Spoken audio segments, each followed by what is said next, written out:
the heart and soul behind every business. Stories.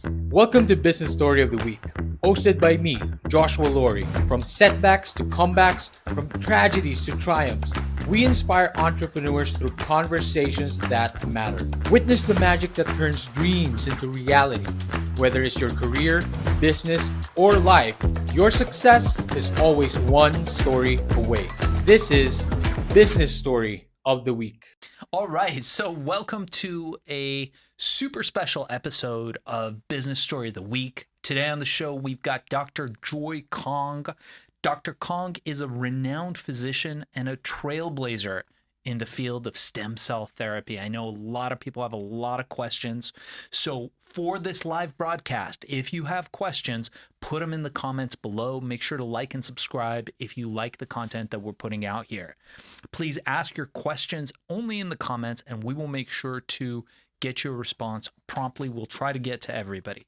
Dr. Kong is a board-certified specialist in psychiatry, addiction medicine, and regenerative medicine.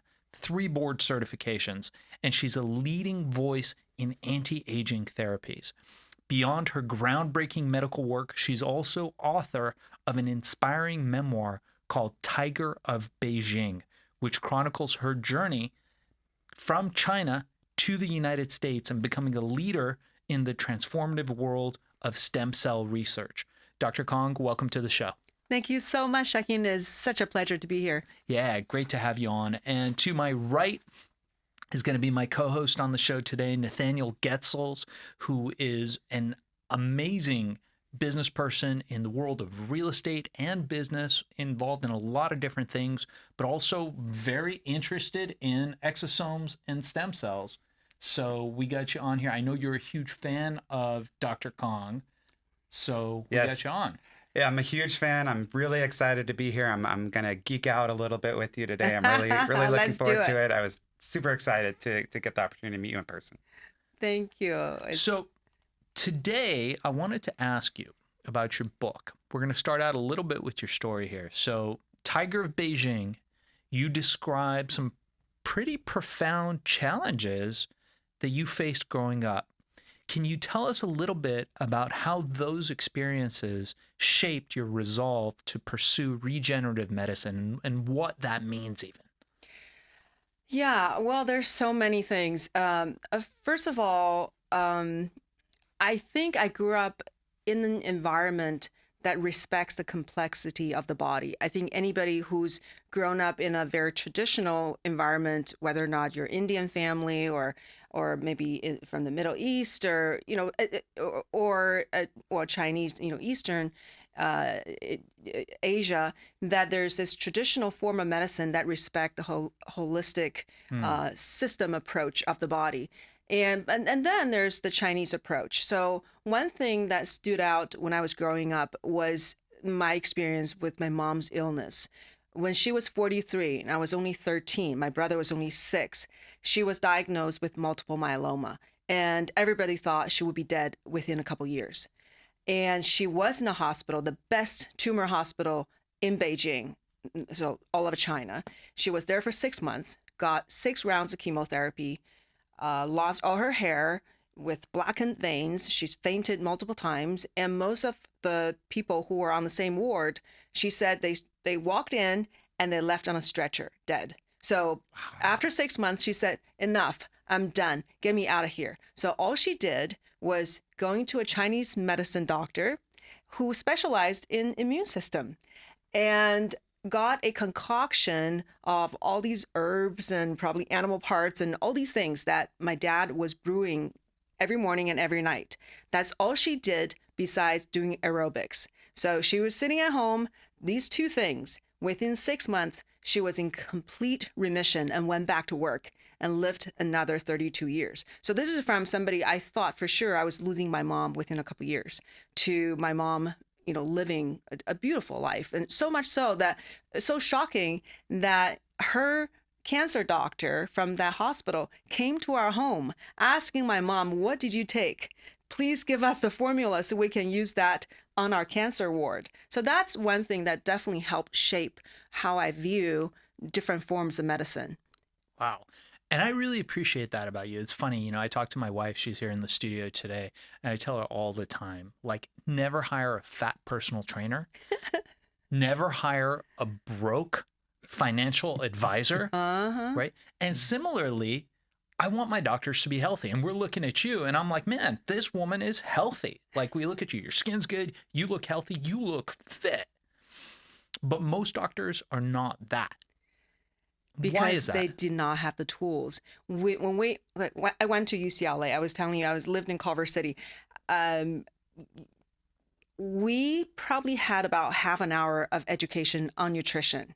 And of course, we knew nothing about supplements. We don't know anything about how to make sure our body is functioning optimally. Wait. How long did you go to medical school for? It was 4 years, 4 years of medical school, and you had how much nutritional information? maybe half an hour. Half an hour in 4 years. Yeah, these are the vitamins and these are the minerals. Yeah, it's maybe things are better. I went to medical school in 1999, so that's 25 years ago. I'm hoping things are better, but from what I hear, it's probably not that much better. Because why? Because our medical system is still disease oriented. What we were trained to do is to wait for people to get sick, right? As doctors, you don't do anything. They're fine. They don't need you. You wait until they're sick. Once they're sick, oh, now we come alive. Now I can run tests. Now I can send you to get imaging. Now I feel empowered to tell you what's wrong with you.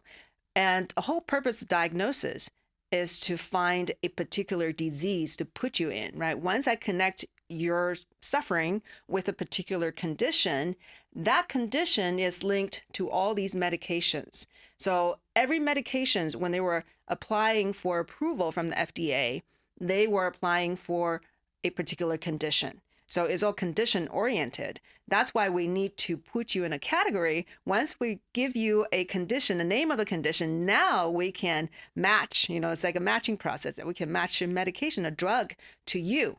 So that's the entire education. How can we diagnose a person, give them that name, which will connect them to a drug? So that's what we were empowered to do, but not to actually prevent people from getting sick in the first place. We had no idea of how to do that. That's so interesting. I mean, Nathaniel and I shared the same doctor for a while. Mm-hmm. And one of the most interesting things I found is that they were more interested in treating the numbers on my test results than treating me as a person. So they would go, oh, these are your cholesterol numbers. Here's the drugs that we can get you to get those numbers down. And I would say, I feel good. Like, I don't have any of these other issues. Why do I want to get the numbers down? They're like, well, that's what we understand. So let's get back to China, actually, interestingly enough. So I know for you, it took a lot of determination. And she talks about this, by the way, in her book entitled Tiger of Beijing. Really interesting read. So it takes courage. I immigrated from Iran. My family immigrated from Iran to the United States.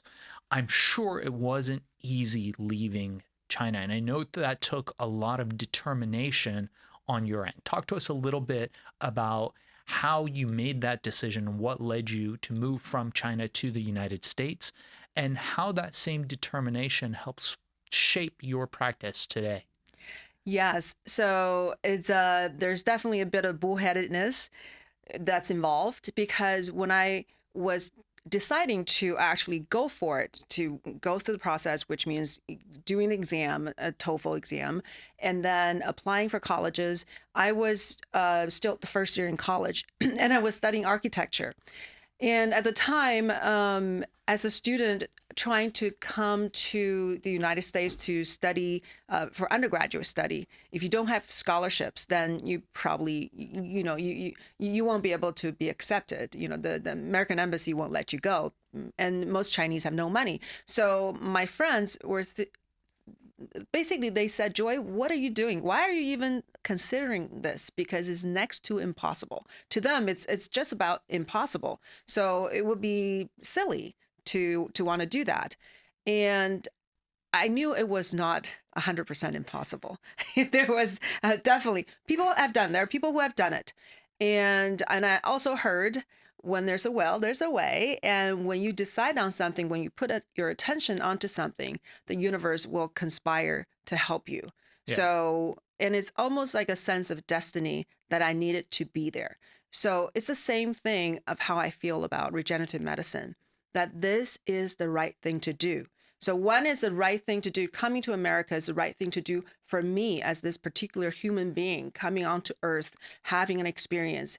What do I want this experience to be? How do I want to utilize my talents and everything I've been given so I can share with the world? And same thing with regenerative medicine. What do you do with this power that is embedded in our body already? It's all there. So science have shown that we can take that power and give it to people, and that will bring out all these signals to help the body regenerate, because a lot of times the illness is loss of signals. So we've lost the really the information, the clear information. Sometimes there's so much inflammation, so much toxicity that the signals are lost. The body can't hear it. So how can we get that signal to be loud and clear? And I think that is what can elevate the human existence, which means less suffering and more joyfulness, right? So if we have more joyfulness, we have more vibrancy physically, then we have more resources to develop mentally and emotionally and as a person, right? If you just focus on your physical survival, then you're not going to have enough energy to actually grow as a human being as far as your consciousness. So, and that's a whole other subject. Yeah. But, to me, there's a chance for me to come in and make this more available to people because it's the right thing to do. And I see that in young doctors that I mentor these days. Some are still confined in the fear-based medical system that this is what the FDA says, this is what the medical board says, this is what I've been taught. So I can't stay, I can't veer away from this little bubble. But there are other medical students or young doctors who realize, my goodness, I'm not helping patients enough. They're really not getting any better. They're all hanging in with all these medications. They're taking a handful, 12, 20 medications. This doesn't feel right. It doesn't feel good. I don't think I'm making a difference. So they don't want to feel that way. And they're willing to take a risk so that they feel that they are doing the right thing, that actually are helping people. I think it's still the minority, unfortunately, because a lot of people, this is why we need to elevate consciousness, because a lot of people are so worried about their livelihood and, what's just, insurance, malpractice insurance, they're all these things that's what they're concerned about, instead of what's the right thing to do? How can I really help somebody else? Yeah. So there's a minority of doctors, I don't know the percentage, 20, 30%, who actually are driven by the desire to do the right thing. And they would do anything to be able to do that. So those are the doctors that I love working with. I feel like Dr. Warren is one of those too. Dr. Warren Stout, he's a friend of ours. He's one of the leading ocular surgeons in the country, and he's pioneered a lot of the surgeries around the eyes. And Warren's one of those guys where we always talk about him, where he's like you. Yep. He really wants to do the right thing, and he'll take his time with the patients and get them to understand. I've got another doctor, Dr. Lorian, who's in Beverly Hills, who's probably the best ENT on the planet. And his thing is, look, I'm not going to rush you, but I'm going to educate you on what's going on, because you're the patient. You're going to be making the best decisions for yourself, and you'll make better decisions if you're informed. Mm-hmm. But you're right. Currently, the healthcare system isn't designed like that. They want to get you in, they want to get you out, and to your very astute observation, they want to match up a condition with a drug, and that's what they've trained them to do. So that's fascinating that you mentioned that. So let's get into a little bit of defining for anybody in our audience who may not know what regenerative medicine is. How do you explain that in simple terms to somebody?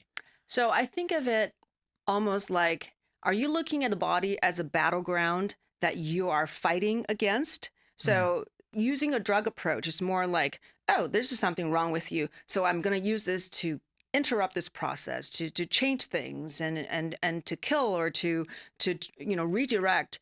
A lot of times is antagonistic view of how to deal with the body. Whereas regenerative medicine, you're actually tapping into what the body is capable of doing. So if the body is capable of repairing itself, how can I give some kind of treatment to allow the body to just do its own thing? So basically, enhancing the body's capabilities that over time has been lost, because when we were born, we were very capable of regenerating. And as we get older, there's more toxicity, there's more inflammation. Gradually, the ability is lost. So then we come in, that's the whole point of anti-aging medicine, is to dial back the decline that's perpetuating this motion of not being able to receive signals. So then we can use any methods. We can use PRP, we can use ozone therapy, we can use different supplements and stem cells, all that to make the signal loud and clear in the body, so the body is, or the mechanism of function of the body better, the cellular function, all of a sudden they can just do their own thing. So getting out of the way so nature's intelligence can come in and perform basically life's miracles. That's so interesting. So it's an entire practice based around modalities that you can employ and execute in order to let the body heal itself and come back into balance and harmony. Right. So it sounds like right in line with Eastern wisdom. That's true. Like what, for true. thousands of years, people in your tradition and our tradition throughout Asia have been what's doing. Fascinating was Eastern system, they didn't know about stem cells, but they may talk about life force, right? Try to enhance the life force. But stem cells is still a Western medicine concept, which I love, right? This is what Western medicine has brought to us. Look, there are all these cells in our body that are capable of creating more life, more specialties for these cells. So how can we tap into these cells? That's why it's accepted in both the Eastern medicine, the more holistic approach in medicine, and the Western medicine, because it's science-based, but it's very holistic. It's about bringing the regenerative potentials. I can't think of anything more holistic than the cells sending out thousands of different kinds of growth factors, cytokines, and neurotransmitters, basically doing 1,000 things all at once for the body. Yeah, that's what the cells are capable of. So let's talk about this a little bit. So as far as stem cells go, I want you to explain to us, to somebody who knows nothing about stem cells, what stem cells are. I know you are probably the leading stem cell doctor, certainly in Los Angeles, but probably in the world. I know that people come to you from all over the world to your practice specifically for stem cells. We've heard on Joe Rogan how he's gone to Mexico and gotten stem cells in his knees. Eddie Bravo, another jiu-jitsu practitioner, also big fan of stem cells. I train Brazilian jiu-jitsu, so all the guys there, the high-level guys who've had knee injuries, meniscus tears, ACL tears, all are going to get stem cells. Can you explain to somebody who doesn't know what stem cells are, what they are, and how to use them, and what people most commonly come to you for? Okay, so I want people to think back of who they were when they were in the mother's womb, right? So the first moment, the fertilized egg between your mom and dad, that boom, that created first stem cell. So that, from that single cell, we're able to make you, right? This fully fleshed, this complex, walking, talking, sentient being. What's going on in that cell? How can one cell create this miracle? So that is the intelligence we're trying to tap into. So what makes a stem cell? The definition is that the cells have a capability for self-renewal. So they can make more copies of themselves. Not only make more copies, but they can make copies that are more specialized. Often when the cells divide, when a stem cell it divides into a copy of itself, identical copy, another copy that's just a little different, that's gaining function, able to do certain kind of work. So in that, because they're able to do that, they can always maintain a copy of itself while giving out more offspring. So that's really the definition of stem cells. And we used to think that only in the bone marrow we have stem cells. After the bone marrow transplant, we realized there are stem cells. Now we realize there are stem cells all over the body. But when we say stem cells, it's not a single kind of cell. is there are probably thousands of different kinds of stem cells, because from the first fertilized egg, which is full of potential, up to day 5 to 7 after fertilization, that's when you can actually get a cell from this little ball of cells in the early embryo. And each of those cells is an embryonic stem cell. So those can form an entire human being. So from that, all the way down to now, let's say you have, in your liver, there are liver stem cells specific for regeneration for liver. What's the stem in stem cells for? The stem, it just means capabilities, really. That the root, right? The root of something else. Okay. So it's able to give out offspring. Okay. And so the stem is the original root, and then when it give out offspring, it can be more specialized. Okay. Yeah. And so where do stem cells come from now? If I come to you and I want to get stem cell therapy, or if I go to a clinic somewhere and I want to get stem cell therapy, where does that material come from? Is it grown in a lab? Yeah, initially the first stem cell treatment really was the bone marrow transplant. That was from the 1960s. Oh. And we thought that was the only place where stem cells are around. And then we realized, stem cells are everywhere. You can get it from fat. So in your fat tissue, it's not really the fat, it's the blood vessels that are supplying your fat. All along the blood vessels, there are stem cells. There are a lot of mesenchymal stem cells. You can get it from the early birth source. So from the birth, the umbilical cord, the placenta, amniotic fluid, very few cells, but some cells. And you can get it from dental pulp, menstrual blood. I mean, really, we have stem cells everywhere. Mm-hmm. So when people come to me, we're using a form of therapy that's a little bit more broad at this point. We're giving people cells, what we call mesenchymal stem cell. That's the majority of the type of cells I give. I give other cell types too, from the umbilical cord, which is the earlier source, which has been shown to be much more potent than the cells in your own body that we can obtain. And they're also safer because there's less potential for them to promote cancer growth. From umbilical cords, from birth, healthy life births. Healthy life. And people donate these? Yes. Okay. So there are companies that specifically work with birthing clinics and hospitals and ask mothers if they want to save the cord for themselves. If they say no, which 90% of them say no, then they're asked if they want to donate. Yeah. So these are heavily screened for all kinds of infectious diseases that's required by any organ transplantation processing, and also screened for any chronic illnesses, family history, toxic exposure, etc. And also in the product that I use, we do not accept any COVID vaccinated donors. Yeah, because of certain concerns of the genetic changes and yeah. So it's not. I think there's enough concern for us not to allow that, just to prevent the potential of jeopardizing. Yeah, because you don't know what you're doing, right? Because it's our DNA, and there might have been some type of manipulation of it. The microRNA, the mRNA, yes, they do go everywhere. They get everywhere into the human tissue. So we don't want that to be affecting the recipient. Right, but newborn babies. Oh, I guess it's the mother, because the mother. Yeah, we do not accept mothers who have been vaccinated. So that narrows down yes. quite a bit. So it must be expensive, I would imagine. That will add to the expense, but they were expensive in the first place. So definitely we're much more selective.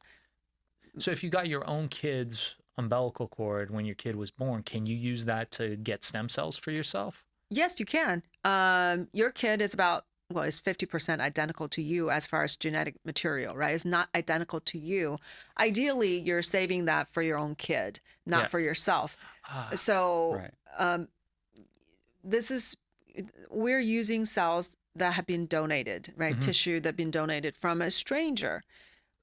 That goes to, to the mechanism of action of why these cells work in the first place. So should you use something that's more similar to you or something that's completely from somebody else that you don't know?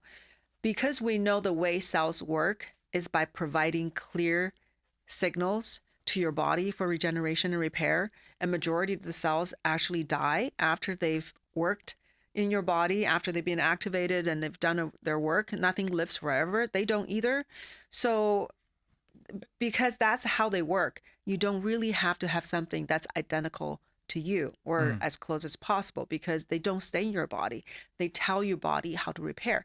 This has been proven over and over and over in research studies, almost like ad nauseum. If you start reading research, everyone says, okay, so we proved in this study that the reason this tissue regenerated, let's say, the heart muscle regenerated, and we realized that none of the new tissue that was formed came from the cells that we put in the body.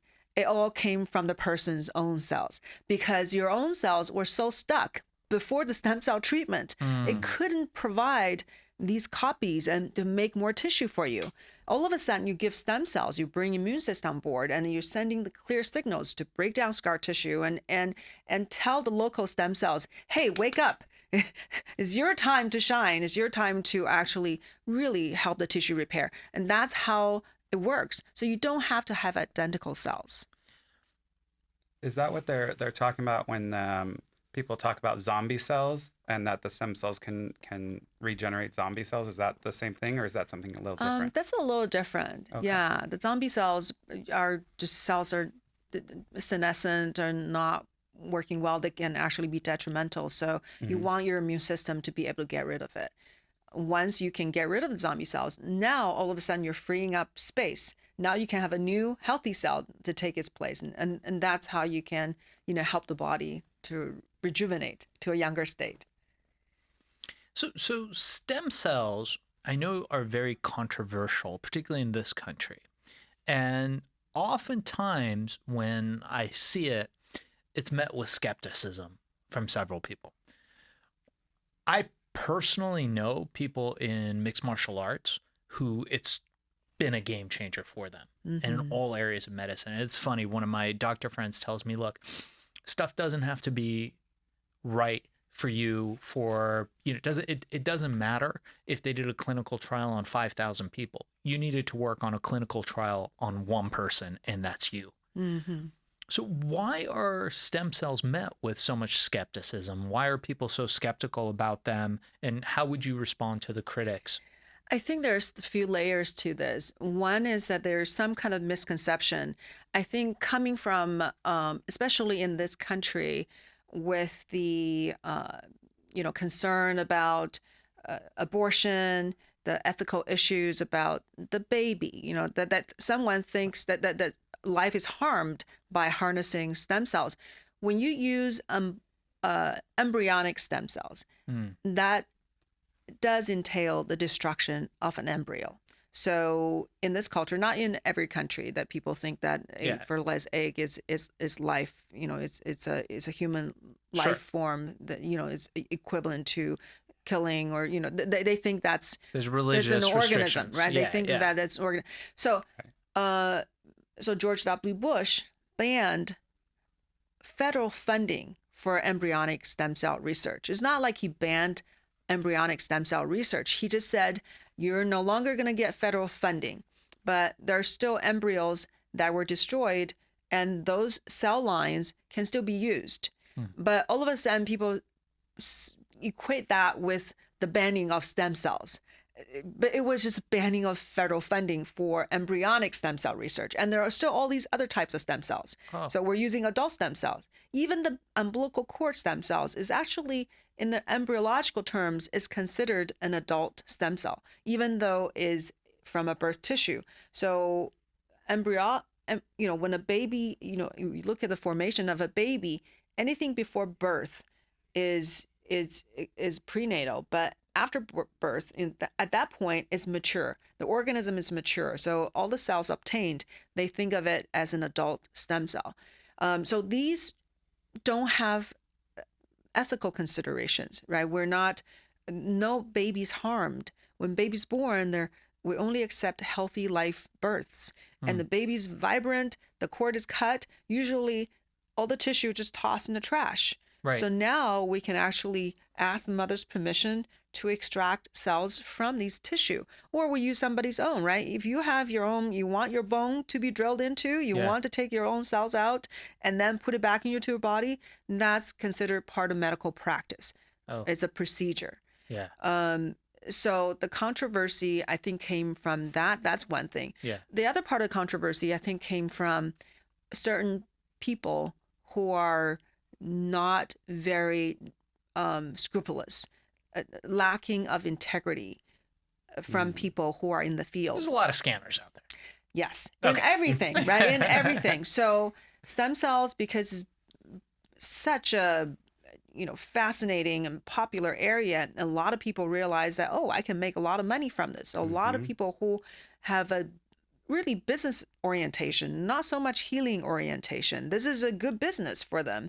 And then I see a lot of people cutting corners and doing whatever they can to maximize business profit Yeah. and making all kinds of claims just to be able to get all these customers.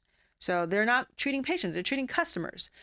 These people are giving the industry a bad name. So I think the combination, so a lot of people are skeptical Yeah. because so many people are just making extravagant claims. Yeah. So how do you, because, I see all this stuff about different, the million people are trying to sell you stem cells and exosomes therapy and all these things. So how do you know what's good and what's not good? Like, I'm like, well, that one looks pretty, but I don't really know, right? So how would, as a not doctor, how would I know that? Well, and that takes a lot of research. So even as a doctor, you will have the same question because the reps from different companies would try to sell you products. Right. How do you know what they're telling you is the truth and their process is actually really good to generate the best products? So that's where I come in. Because I've seen so much claims and so many companies doing things that they shouldn't be doing, that were against the FDA regulations or simply just not ethical. So a lot of these things where they're like, it's 30 million parts per million or whatever, that really, a lot of that doesn't really mean anything. It's just marketing, yeah?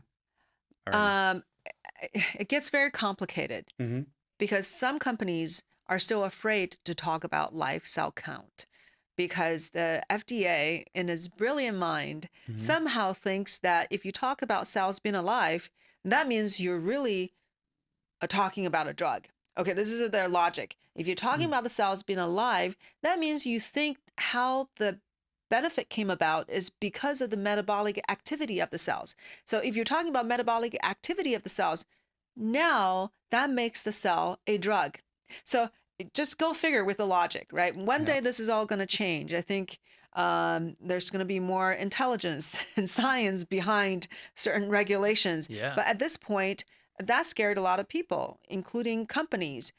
And so if they talk about live cell count, they're afraid that in the FDA's eyes, that means that you are talking about these cells as if they're drugs. Then, which means if they think that you're talking about a drug, that means you cannot use it until you go through FDA studies, and that costs millions and millions of dollars and lots of time and energy, which is why a lot of people simply go overseas. So this is not good for Americans.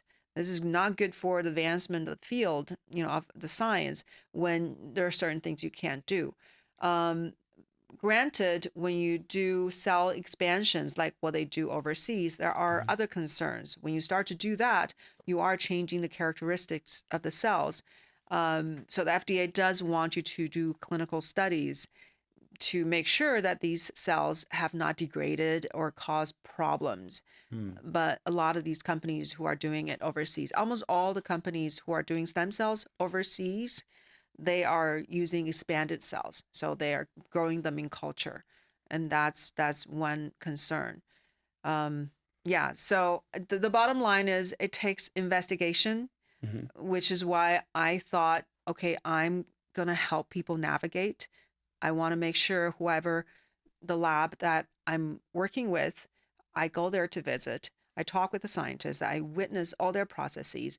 I get their testing. I make sure that the quality of the product is actually what they claim.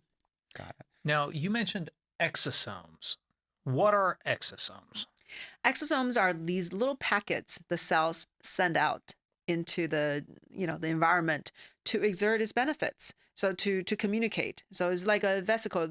It's funny. People used to think that exosomes are like waste products, and this just tells you how wrong science can be. And then we realize, oh, that's how cells communicate. So they will butt off these little pieces of membrane, and enclosed in the membrane are all these cytokines and all these growth factors. So it sends it off to talk with all the other cells. So some companies will just grow the cells and collect all these vesicles and give the vesicles to people for healing. Or you can get these vesicles from the tissue, from amniotic fluid, from other tissues. So you can obtain just these tiny, tiny nanoparticles, but they're not cells. They don't have the DNA the cells contain. So they can only do part of the job. They can never do the full they can't manifest the full capability of the cell, which is the intelligence, right? The DNA is the blueprint that tells you how to do everything. Now, I know that you've got one of the top clinics in the country. I know people love you. What are the most common things that people come to see about? Like, what are the top 3 or top 5 things that people will come to see you about? The top one, which is the most common, musculoskeletal injuries, right? Joints, osteoarthritis, and all kinds of back issues, and so we have a lot of just basically musculoskeletal problems, and that's the bread and butter of stem cells. So that's a big one. And then another one is autoimmune conditions. There's so many things that have autoimmune in nature. The most common ones we know: rheumatoid arthritis, lupus, psoriasis, MS. There's huge number of autoimmune issues and on the rise as well, because just the nature of our immune system being out of whack. So stem cells have tremendous evidence when it comes to helping autoimmune conditions. And the other one that's common is brain conditions, because we have nothing really to help the brain at this point, besides some supplements, maybe help a little bit. But for traumatic brain injury, for Alzheimer's, Parkinson's, ALS, we don't have medications. There's nothing. I remember 15 years ago, my attending doctor from the VA hospital were saying that within 10 years we're gonna have the cure for Alzheimer's. He was so confident because the government had directed so much money, but no, we don't have it. But stem cells actually is one of the best hopes that people have. So because these conditions are so devastating. Autism, another difficult brain condition. Stem cells. What if someone's just fat or ugly or like any of that stuff? Like, does it help for that stuff? Because look, I think in this country, I am shocked, by the way, at the number of people on Ozempic. Oh yeah. It came out of seemingly from nowhere. Yeah. Like a lightning bolt that's striking everybody. And we went away. We were in Europe for the summer. As we do, we spend most of our summers in Europe, where there's far less obese people. People in general seem healthier, despite the fact that they didn't get the memo on quitting smoking. And we come back to this country, and half the people we see have all of a sudden dropped half their weight. Can stem cells help with that? Can they help with skin and beauty, obviously, which is a huge category? I know with the show's called Business Story of the Week, we usually interview entrepreneurs, business leaders, people that are aspiring entrepreneurs, but also people that are well established in business. And I've been in health and wellness for a good part of 30, 35 years in those businesses. And I know that in this country, specifically, the things that sell are like the one pill solution, the one treatment solution, where take this and it'll solve that. And of course, weight loss, obesity, and beauty are like the big things here. Yeah, Right? yeah. So is there any Well, promise I haven't seen any direct evidence of using stem cells for weight loss, but I can, just knowing how the cells work, that is hugely anti-inflammatory, that it modulates and balances your immune system. Even just from those two things, it should help a person to have a more uh, I guess, more vibrant metabolism, because if your inflammation is down, Yeah. your body, all your cells should function better. And stem cells have been shown to be helpful in type 1 and type 2 diabetes. So Wow. in that sense, help with blood sugar metabolism, which we all know, insulin has a lot to do with weight gain and the continuation of the weight gain.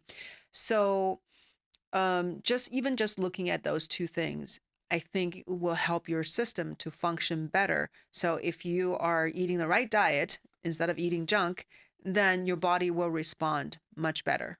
So how do you take stem cells? I know this guy was telling us that what do you rub them on yourself? What do you do? Yeah, I have a cream, so I put it on with a cream.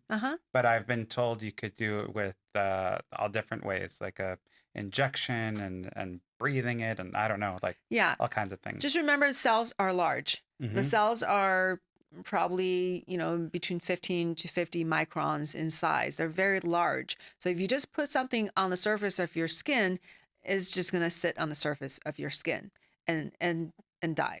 Right. So you do need to put it into the body. As soon as you put it inside, right now is get nourishment and it can survive.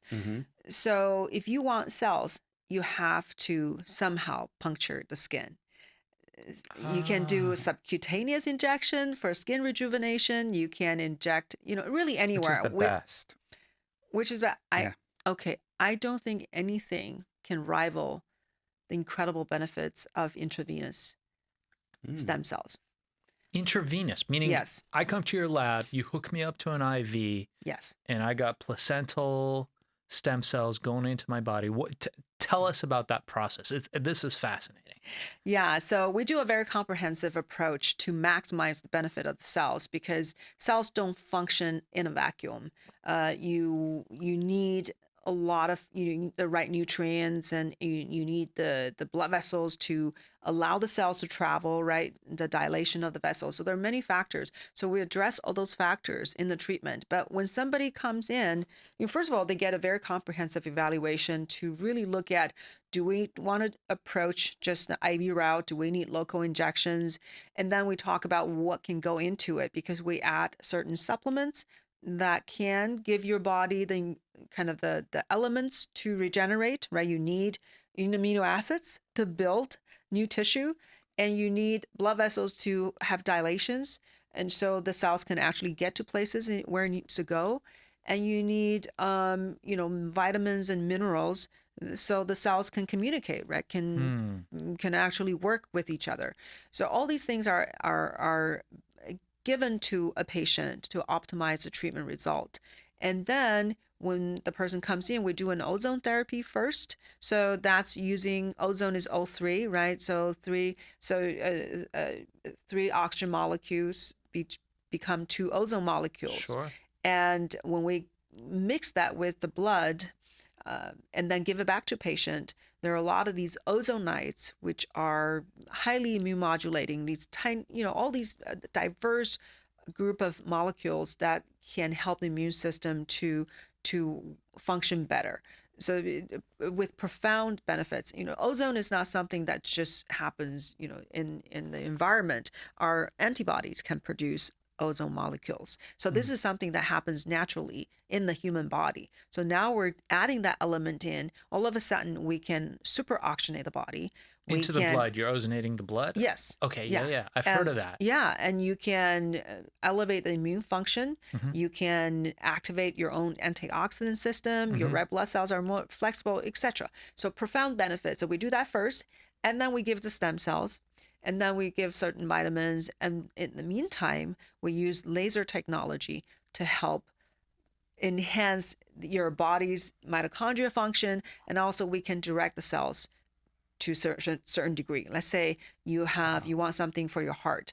So I'm not going to inject anything into your heart, but I have a better way, which is to use laser light to focus on your heart. And that can attract more cells in that area. It activates certain adhesion molecules. So the cells, when they pass through, they can stick in that area better. So there are ways that we can non-invasively Yeah. get cells to places. The lasers are presumably inside they're pointing at the blood, or it's just Pointing at the organ. at the organ. Yeah. So, all right. So I'm going to come into your office. You're going to hook me up to an IV. I'm going to get vitamins and I'm going to get ozone. So you're going to ozonate my blood, which I know isn't a known treatment. I've heard of people with autism having incredible results doing that. We have a friend whose kids are autistic, pretty high on the spectrum, and that's what she did to make them functional, was just ozonating the blood.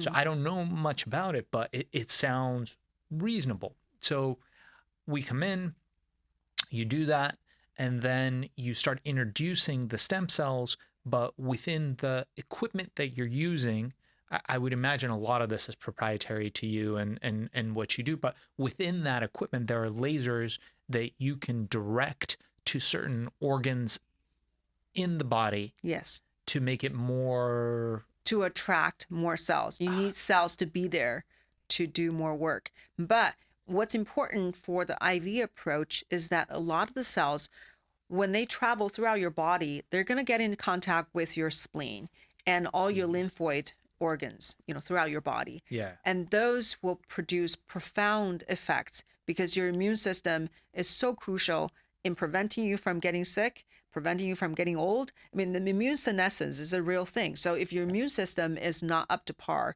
then your body is not going to be able to fight off cancer and to recover from any injuries and problems. So IV stem cells can talk to your immune system and it can activate your immune system. And I think that's one reason why it's so powerful for autoimmune conditions. So is it like a general health thing? So like, all right, so in my 20s, like I could bounce back from anything, right? And I train now with guys that are in their 20s, mixed martial arts. We train, and like I have to train differently because if I get injured, it's going to be a month out, 2 months out. These guys, you can throw them on their head, on the neck, whatever, and they can get the same injury, but they bounce back like 20 minutes later. Right? Yeah, I love it. You just illustrated the principle I've been talking about, is that we start to exhaust our stem cell supply as we get old. So just to give you an idea, the mesenchymal stem cells I was talking about, that's everywhere in your body. It's the discoverer of it, Dr. Kaplan, wanted to rename it medicinal signaling cells. They're all over your body. Anywhere you have blood vessels, you have these mesenchymal stem cells, MSCs in short. And their goal is to give you the signals and coordinate this regeneration. When you were born, every 1 in 10,000 cells is an MSC. When you become a teenager, it has dropped to 1 in every 100,000. So 1/10 as far as the cell to these regenerative cells, the ratio. When you reach your 40s, it becomes 1 in 400,000. And when you reach your 80s, is 1 in 2 million. So your age, compared to somebody that's in their 20s, you probably have a lot less stem cells. So you don't have the signal that they have, right? Their body's just like, okay, the cells are sending out all these signals and everything's loud and clear, and boom, repair has happened. And for you, if you don't have the signal, the body's like, what what am I supposed to do? Yeah. So, and then along with other declines, right, you probably have accumulated more toxic material from living and breathing and and eating, bad seed oils in restaurants. So and on top of that, you just don't have as many cells. So lack of cells, and also lack of potency of your cells. Your cells have gone through everything you've gone through. So if you smoke cigarette, if you had any pollution and has anything that's detrimental to your health, they are going to be affected. They've gone through your whole life with you. So they lose their potency as you get older. And they also lose their ability to detect cancer. Yeah. So MSCs actually, from a younger source, very effectively can help the cancer to basically kill off the cancer. But the MSCs, when you wait until somebody that's in their 40s, 50s, and then when you put them next to cancer cells, it shows that they help cancer grow because they've lost certain capabilities of detecting that's a cancer cell. So basically they're losing their range of capabilities. So it's not just reduced number, but it's reduced potency. And on top of that, your body is, is functioning at a lesser capacity. So less signal and less ability to detect signals. So that's why you don't heal as fast. So how often would I need to have this therapy? For anti-aging treatments, the general recommendations every 3 to 6 months. 3 to 6 months. Okay. Yeah. You just So, come yeah, in for I a do few it- hours. Yeah, less than 2 hours. So I do it every 3 months. I've been doing it since I was 45 years old. So I'm 53. I think as a person get older, they could do more frequently if they want. If they're younger, maybe once a year is enough. So I think it really depends. But in general, 3 to 6 months is a good number. The reason is that the cells will live in your body for about 3 months. And then all their effects will last for about another 3 months because they send out these exosomes and et cetera. So the effect will last another 6 months. If you always want the effects to be happening in your body, then Yeah. you want to do it every 6 months. You always want cells, then probably every 3 months. So on the break, a lot of viewers were asking about side effects, and I'd be remiss not to ask you about this. What are potential side effects of stem cell treatment and things people should be concerned about? I think the side effects, first of all, it's going to depend on what kind of cells you're using. If you're using mesenchymal stem cells and native cells, which means they're not expanded, so they haven't been grown into huge numbers, you're going to have very, very little side effect. Once in a while, someone may react to the cryopreservative that's in the product. That may cause certain people to reject, right? Any chemical can, even natural foods, some people can't tolerate. So anyone is going to have some kind of, people are going to have allergies to anything. They could. Yeah. So it's possible that someone may have some kind of allergic reaction to something, including a cryopreservative in the product. So Yeah. those cryopreservative are to prevent the cells from bursting when Okay. you freeze them. Yeah. Prevent the crystals from forming. So that could cause certain issues, but that's very, very rare. Yeah. Extremely rare.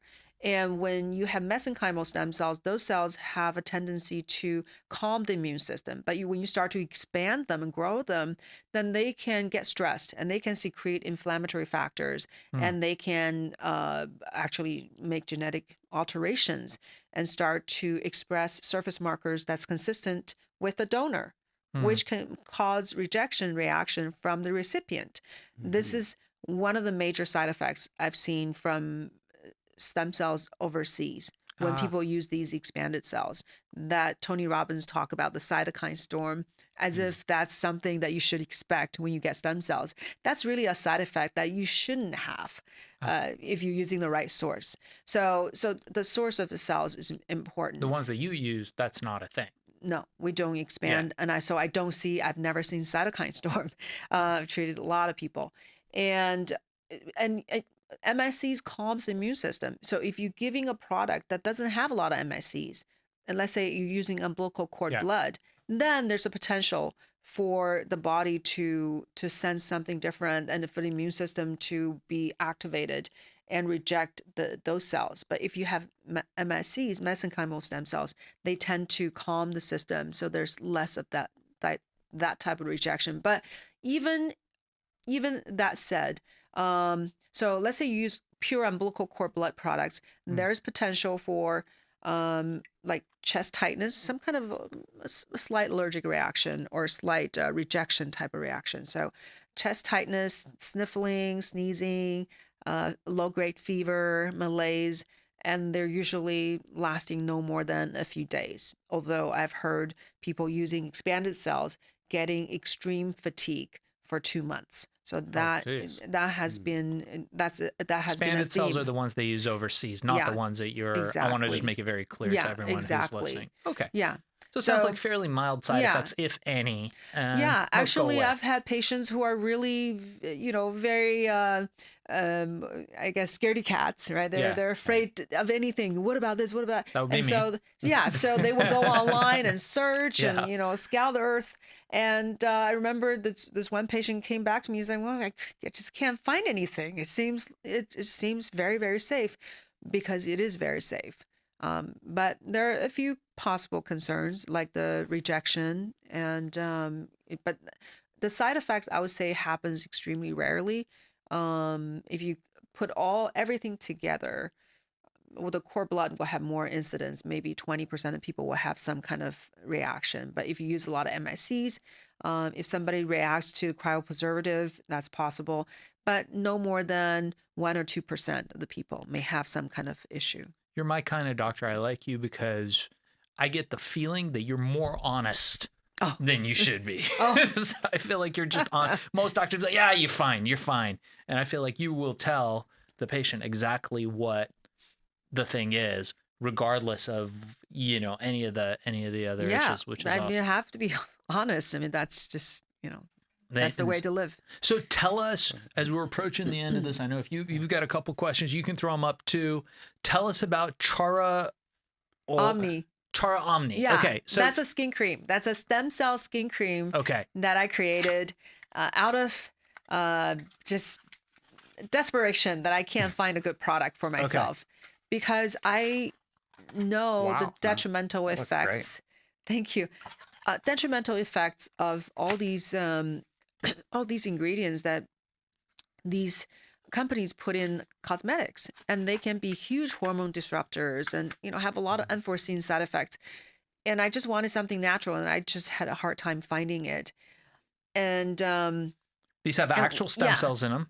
They do have stem cells, but the cells are not alive. So I don't want to misrepresent. So the stem cells, but the active ingredients, a lot of the active material is alive. But the cell itself had, been purposely basically punctured. So they leak all their material into the solution. So it's a combination of stem cells, a lot of interesting peptides that have been shown to have proven benefits for skin regeneration, and then a lot of natural herbs and antioxidants and prebiotics. So everything is natural, is 100% natural. Even the preservative is natural. So that's I just want to put something on my skin that I feel good about, that I know is not jeopardizing my health. Not only that, but it's enhancing. Yeah. It's so gentle that you can use this for microneedling. Right, I can put this cream on my face and run microneedling, so you can drive more of the product deeper into your skin layer, because it's so mild but potent at the same time. And we often use it after procedure, like any facial procedure. We put it on the face. Oh, yeah, it's fantastic. It looks amazing. I mean, I'm a nerd when it comes to looking at ingredients, and I've been doing that for a good part of I'm gonna say like 40 years. I've been reading ingredients, and it's always amazes me. It shocks me, the ingredients that they put in most commercial cosmetics, and people don't read it. People are like, "Oh, zethylphenolphthaleate. Yes, I'll take 2." It's too small. It's too small. You can't even read them. It's too small, or they don't know what the word means. But I immediately notice all the ingredients in this. They all look like super high quality ingredients. You're not using. I mean, there's nothing on here that you can't pronounce. Tell us this, Doctor. I mean, I feel like we need to have you back for another episode, because I feel like we can go really deep into any one of these topics. I mean, she was fascinating.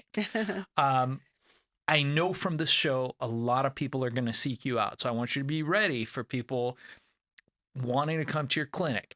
I know that you've got a waiting list. How do people reach you, and how do people learn more about your practice, and how can people sign up to come in and take part in these amazing treatments that you've pioneered? Thank you so much. I think the best way, there are 2 ways to really reach me and understand what we do as far as stem cells, etc., or just holistic health.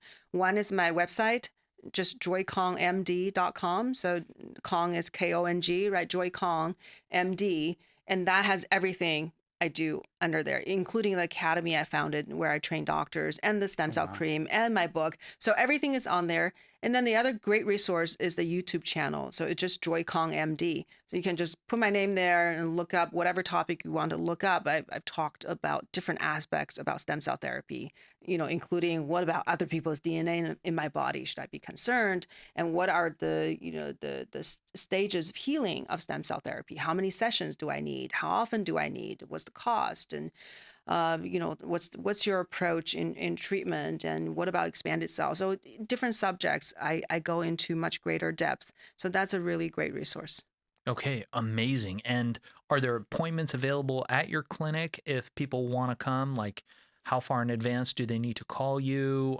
Can they come stay in a hotel nearby and get the treatment if Yeah, they're the coming good from out of thing is state? that it's only 1 day of treatment, right? So it only takes a few hours. Even if you do a lot of injections, or if you want to add aesthetic procedures, it may take a little longer, but 1 day, you can be done. We do have people who fly in the morning and leave, later on in the day. So that happens quite a bit. But yeah, there are hotels nearby.